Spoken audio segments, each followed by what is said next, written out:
warahmatullahi wabarakatuh. Perkenalkan, nama saya Nurfiratul Jana. Saya mahasiswa di STKIP Yapis Dompu, Prodi PGSDC semester 2. Yang terhormat Ibu Linda Susila, Magister Pendidikan, dosen pengampu PKLH, Pendidikan Kependudukan dan Lingkungan Hidup. Baik, saya akan memperlihatkan sampah sembarangan yang dibuang secara sengaja. Yuk simak dan ikuti video dari saya.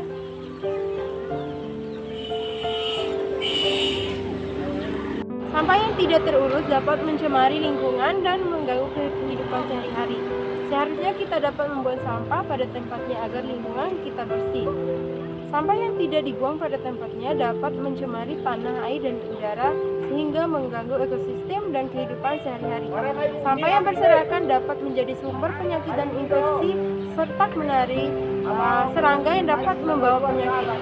Kerusakan infrastruktur seperti banjir, infeksi penyakit diakibatkan sampah yang menyumbat di saluran air.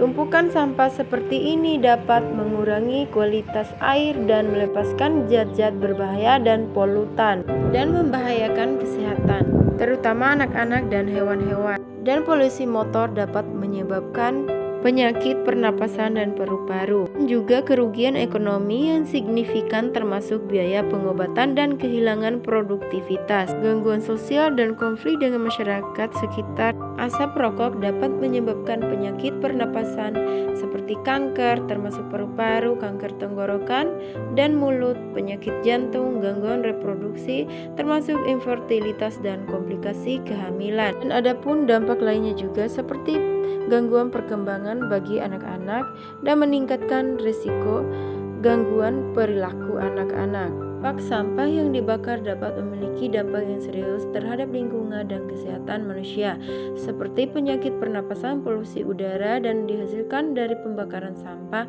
dapat menyebabkan penyakit pernapasan, asma, kerusakan paru-paru dan meningkatkan risiko kanker paru-paru. Pembakaran sampah juga dapat menyebabkan gangguan kesehatan lainnya seperti sakit kepala, iritasi mata, dan gangguan pencernaan. Saya ingin meminta waktunya Bapak sedikit. Saya ingin mewawancarai mengenai pencemaran lingkungan di sekitar lingkungan desa kita. Jadi pertanyaan pertama yang saya ajukan, bagaimana dampak dari pencemaran lingkungan seperti pencemaran sampah di desa O ini? Ya, saya boleh menjawab ini, Bu ya.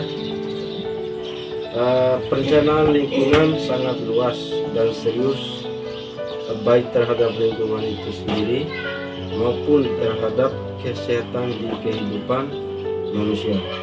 Seperti contoh, kerusakan ekosistem, kehilangan biodiversitas, perubahan iklim, dampak kesehatan seperti penyakit, kerusakan organ, gangguan reproduksi, dan infrastruktur. Ya, terima kasih. Baik, pertanyaan yang kedua, bagaimana tindakan Bapak atau cara mengatasi dari pencemaran lingkungan di sekitar kehidupan kita? Tindakan saya mengatasinya, cara kita dapat mengurangi penggunaan plastik dan memilih produk yang ramah lingkungan, menghemat energi, menggunakan transportasi ramah lingkungan, mengelola sampah dengan baik, termasuk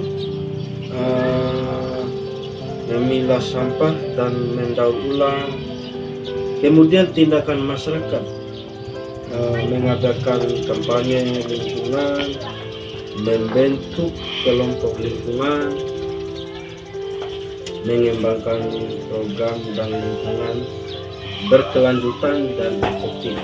Itu untuk masyarakat. Itu saja, Bu.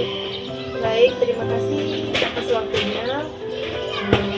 Sekian, wabillahi taufiq hidayah. Wassalamualaikum warahmatullahi wabarakatuh. Waalaikumsalam warahmatullahi wabarakatuh. Nah, jadi kalau kita mau hidup sehat dan terhindar dari segala penyakit, kita mulai dari kesadaran kita sendiri. Yang pertama, menggunakan tempat sampah yang memadai dan mudah dijangkau oleh masyarakat.